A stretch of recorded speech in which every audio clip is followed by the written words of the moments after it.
High বন্ধুরা, পমস্কেরে আপনাদের স্বাগত। তো সাদা পমের বাচ্চা প্রথমে হলো আমার বাড়িতে। তো দুখানা বাচ্চা হয়েছিল, দুটো বাচ্চা হয়েছিল। সে দুখানা বাচ্চাকে সারা রাত জেগে অনেকটাই টাইম আমি দিয়েছি এদেরকে, কিন্তু তার মধ্যে একটা বাচ্চা যেটাকে দেখছেন কানের কাছে লাল দাগ আছে, এই বাচ্চাটা আমরা বাঁচাতে পারিনি। দুটো, একটা স্নো হোয়াইট হয়েছিল, একটা মিল্কি হোয়াইট হয়েছিল। হ্যাঁ, এই লাইটের জন্য ওটাকে বেশি লাল লাল লাগছে। তো একটা ফিমেল বাচ্চা আমি ওদের কাছে রেখে দিয়েছি। আর এর মা এতটাই ছোট সাইজ, দুখানা বাচ্চা দিয়েছে, এতটাই ছোট সাইজ যে বাচ্চা আর বাচ্চাকে কেয়ার করে না। পমেরিয়ানের এইটাই হচ্ছে সমস্যা, যে এরা বাচ্চা কেয়ার করতে পারে না।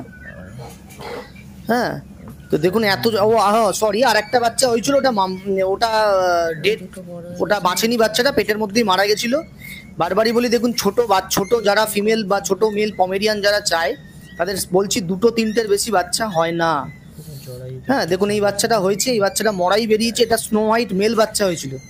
তো সুতরাং বাড়িতে যখন আমার মেল ফিমেল সবই আছে, তো নেক্সট বারে বাচ্চা আশা করছি নিশ্চয়ই পাবো, ভালো ভালোই বাচ্চা পাবো। আর যত ফিমেল বাচ্চা আছে সবই আমরা স্টক করে রাখবো, কেন আমার ইচ্ছা যে পরবর্তীকালে মেল ফিমেল স্নো হোয়াইট করার, কেন প্রচুর ডিমান্ড থাকে।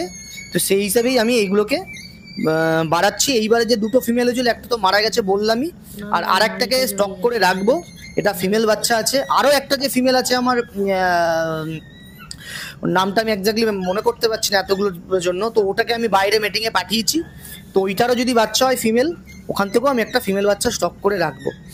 তো প্রত্যেককেই বলছি, পমেরিয়ান করার মজা, বাচ্চা মরে ঠিক কথা, পমেরিয়ান করার মজা মানে যে একবার করবে সে বুঝতে পারবে পমেরিয়ানের কি মজা।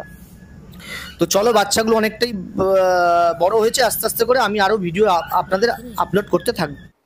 তো দুটো বাচ্চা আমাদের কাছে 4-5 দিন বেঁচে ছিল, তার মধ্যে একটা বাচ্চা যেটা মারা গেছে, সে আমি বুঝতে পারলাম না পমেরিয়ানের যে নতুন নতুন সমস্যা তৈরি হয়, যত ব্রিডিং করছি তত ব্রিডিং করলে, এই যে এত ভালো বাচ্চাগুলো দুধ খাচ্ছিল, হঠাৎ করে কি হলো বুঝতে পারলাম না, পেট ফুলতে শুরু করলো। এই যে যেটা কানের মধ্যে লাল দাগ আছে, পেটটা ফুলতে শুরু করলো, নিয়ে বাচ্চাটা দুদিন পরে মারা গেল। তো এর সেই জন্য আর একটা যে বাচ্চা ছিল, ওটাকে আর ওর মায়ের কাছে রাখিনি, অন্য মায়ের যারা দুধ খাওয়াচ্ছিল তাদেরকে সেই বাচ্চাটা আমি দিয়ে দিয়েছি। তো বাচ্চাটা আজকে প্রায় 12-14 দিন বয়স হলো, এখন সে মা বাচ্চা দুজনেই ভালো আছে।